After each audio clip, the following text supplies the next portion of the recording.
आपने बहुत से ऐसे लोगों को देखा होगा जिनके पास वक्त नहीं होता, या कहे कि जो वक्त होता है वो अपनी पत्नी या बच्चों के साथ नहीं बिताते हैं, अकेले रहना पसंद करते हैं, या अपने दोस्तों और परिवार के साथ तो बिताते हैं लेकिन अपनी पत्नी और बच्चों को वक्त नहीं दे पाते हैं।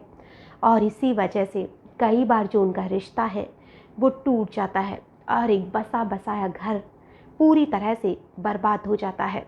आज जो मैं आपको कहानी सुनाने वाली हूँ, ये कहानी भी एक ऐसे ही परिवार की कहानी है जो एक खुशहाल परिवार था, लेकिन उस परिवार में जो व्यक्ति था वो अपनी पत्नी को वक्त नहीं देता था और इसीलिए वो पत्नी अपने लिए वक्त कहीं और तलाश करने लग जाती है और इसी तलाश में उसे एक दूसरा व्यक्ति मिल जाता है और फिर दोनों में प्यार मोहब्बत का सिलसिला शुरू हो जाता है।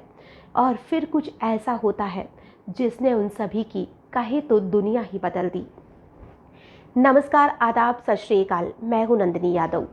आज जो मैं आपको घटना सुनाने वाली हूं, इस घटना की शुरुआत होती है मध्य प्रदेश में इंदौर में एक जगह पड़ती है विजयनगर, और वहीं पर एक परिवार रहता था जिसमें जो व्यक्ति था उसका नाम महेश था।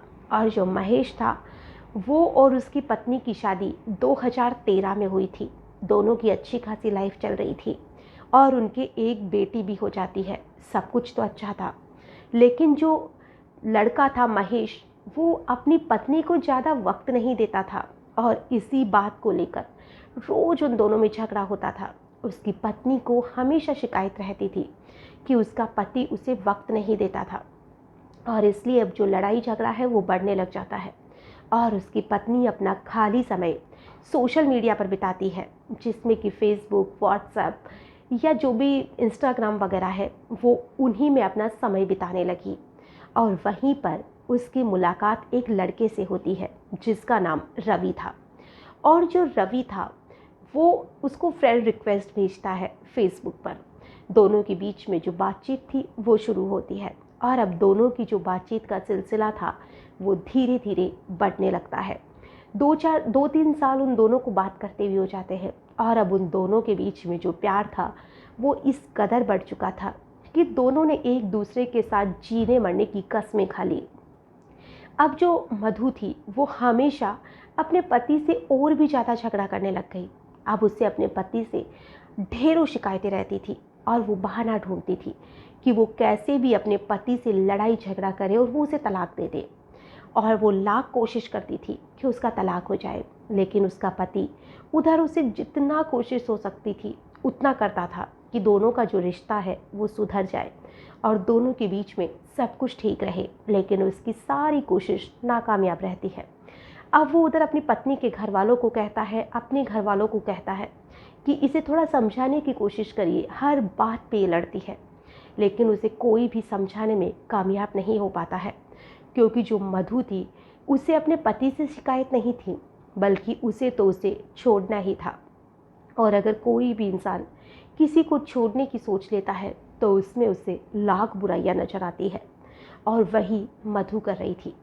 अब सारे घर वाले उसे मनाने में नाकामयाब रहते हैं, तो जो उसका पति था वो कहता है कि तुम्हारी परेशानी क्या है, जो है साफ साफ बताओ कि तुम मुझसे क्या चाहती हो। तो मधु कहती है कि मुझे तुमसे तलाक चाहिए।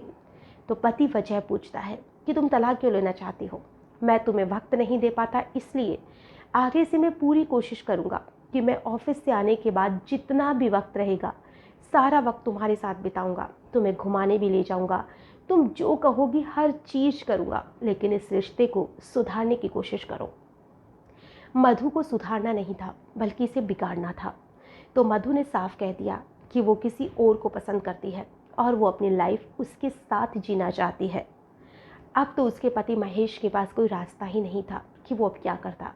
जब उसने यही सोच लिया है कि वो इस रिश्ते को तोड़ना ही चाहती है, छोड़ना ही चाहती है, तो अब वो क्या करे। तो उसने कहा कि ठीक है, अगर तुम मुझे छोड़ना ही चाहती हो तो तुम जिससे भी शादी करना चाहती हो तुम एक बार मेरी उससे मुलाकात करवाओ, मैं तुम दोनों की शादी करा दूंगा, लेकिन पहले मैं ये देखूंगा कि लड़का ठीक है या नहीं है।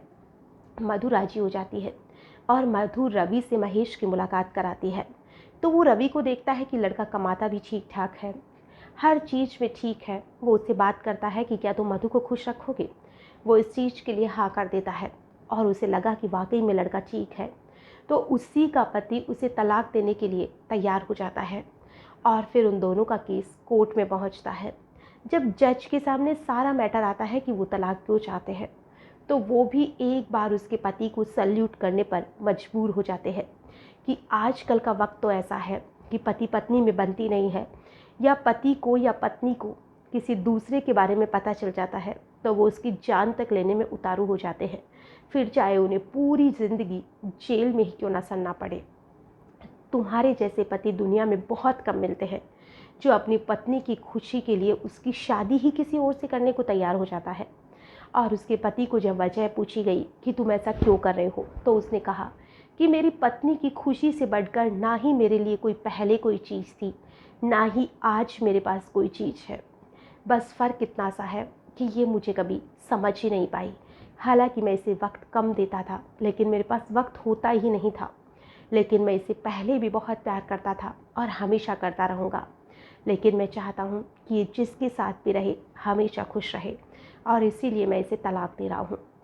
इधर उन दोनों की कोर्ट में ही शादी कर दी जाती है और जो महेश था वो अपनी आंखों में आंसू लेकर कोर्ट से विदा हो जाता है।